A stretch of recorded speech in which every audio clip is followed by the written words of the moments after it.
J'ai toujours vécu un espèce de paradoxe ou de difficulté à concilier, ou peut-être c'est plus quelque chose que j'ai réussi, c'est concilier la recherche fondamentale puis la recherche appliquée, qui était vraiment pour régler des problèmes, qui est plus... J'ai toujours navigué entre les deux, parce que je pense que ce qui est important au-delà de tout, c'est pas de faire de la recherche pure ou de la recherche appliquée, c'est de faire de la bonne science. Il faut reconnaître l'importance des sciences appliquées, mais il faut que les sciences appliquées aient les mêmes standards que les sciences fondamentales. J'ai travaillé, moi, pendant longtemps pour essayer qu'on mette plus de sciences, que dans la gestion des forêts, on s'appuie plus sur des bases scientifiques. Les Prix du Québec, en collaboration avec Bell et Hydro-Québec, sont fiers de vous présenter M. Yves Bergeron, lauréat 2007 du prix Marie-Victorin pour les sciences naturelles et le génie. Ce que j'avais fait comme étude doctorale, c'était de comprendre la forêt naturelle d'Abitibi. J'allais dans des forêts qui n'avaient été peu ou pas exploitées.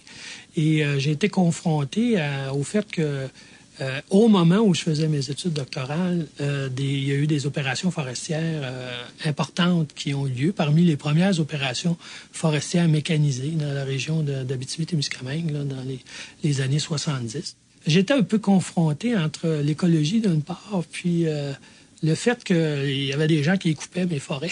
Et quand je suis devenu professeur à l'Université du Québec à Montréal, c'était un peu le mandat que je m'étais donné, c'est-à-dire, oui, on va former des gens en écologie, mais on va essayer de voir comment, nous, avec nos connaissances en écologie, on peut aider ou on peut donner de l'information à ceux qui aménagent la forêt. C'est très, très important de garder les forêts pré-industrielles. Une des raisons scientifiques importantes, c'est que si on veut bien aménager la forêt qu'on aménage, on a besoin d'avoir des endroits où on voit ce que la nature fait.